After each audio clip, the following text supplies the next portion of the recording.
Hello, what's up YouTube? So we have here a unit like this is O6 Opel Sapira. Ang issue nito is nagda-drive siya. Habang nagda-drive siya, binabaybay niya yung bill pass to. And then bigla na lang itong namatay. Tapos sumawag siya sa atin. At ang sabi ko, most likely ang problema is may problema sa fuel pump. So try natin i-start yung sasakyan. Start natin.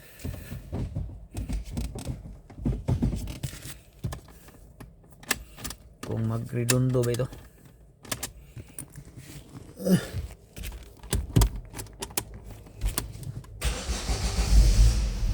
So nag-start yung sasakyan. Mamatay din. Wala nang baterya. So pagka ganito guys, may mga sasakyan kasi na bigla na lang mag-lock, no? So to avoid na matanggong ang car key sa loob, always make a habit na open the driver side or passenger side window just in case maglalak yung kanyang door, automatic lock, din meron kayong access pa din. So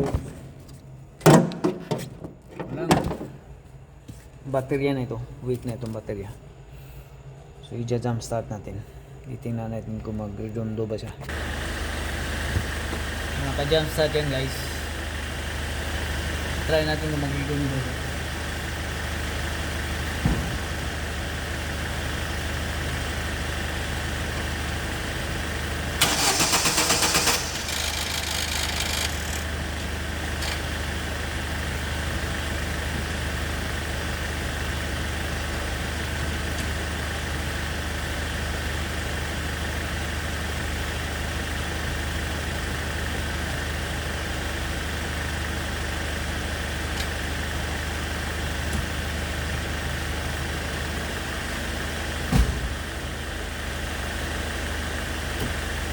Mukhang may problema sa starter motor guys.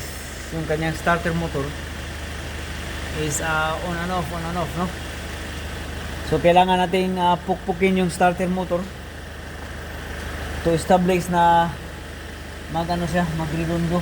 So yung starter motor niya is nandun sa likod. So pukpukin natin yan. Tap natin yung starter motor.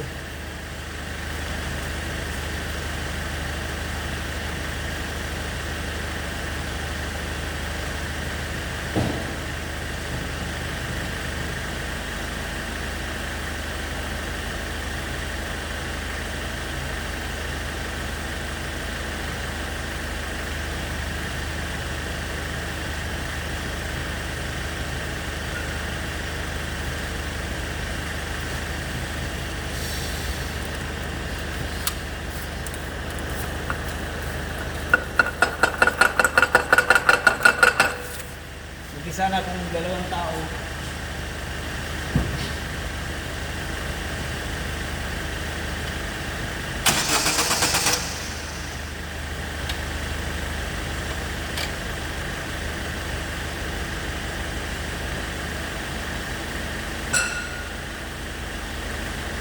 dalawang problema nito, yung starter motor and then yung fuel pump. Okay? Dahil kailangang i-tap mo na ang starter motor saka na siya mag-redondo, no? Saka na mag-activate like this. Tap and then mag-redondo siya.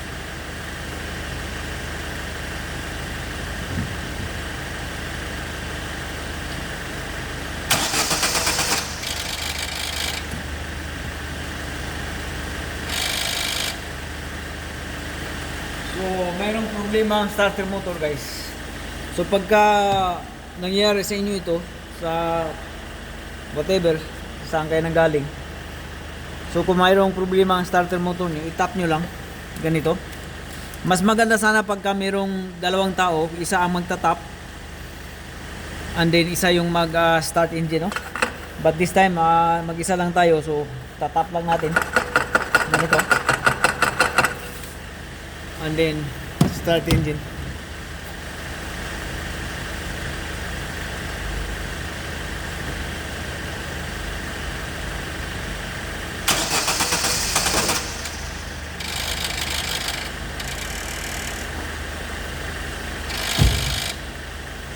So mayroong problema sa ating sa ano starter motor talaga. So ang pakay natin ngayon dito is ano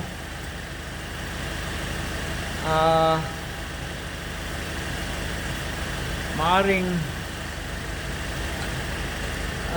starter motor lang ang problema. Pero pagka ang sabi niya is nagda-drive siya, biglaan lang daw namatay sa highway, so fuel pump. Pero pagka nakahinto yung sasakyan and then ayaw mag-redondo, so yung battery naman is pambago pa itong baterya na ito. Ayaw lang talaga siya ano. Pag walang redondo, tap nyo lang starter motor, that's it. So dalawang problema, starter motor and then the fuel pump. Okay, so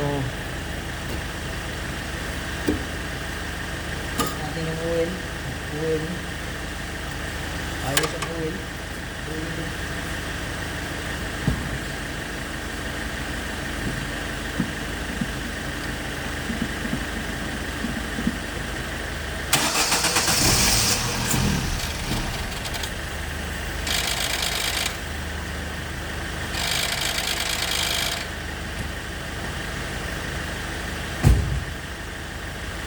Yan na guys,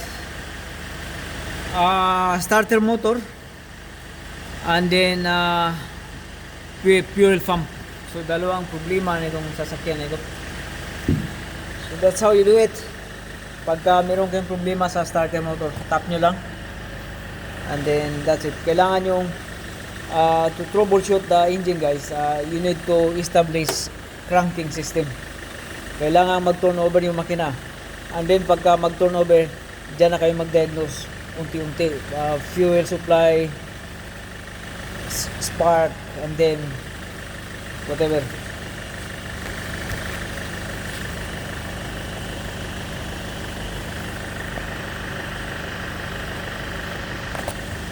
That you may encounter during troubleshoot. So first thing first, you need to establish cranking. The engine has to crank or turn over. And then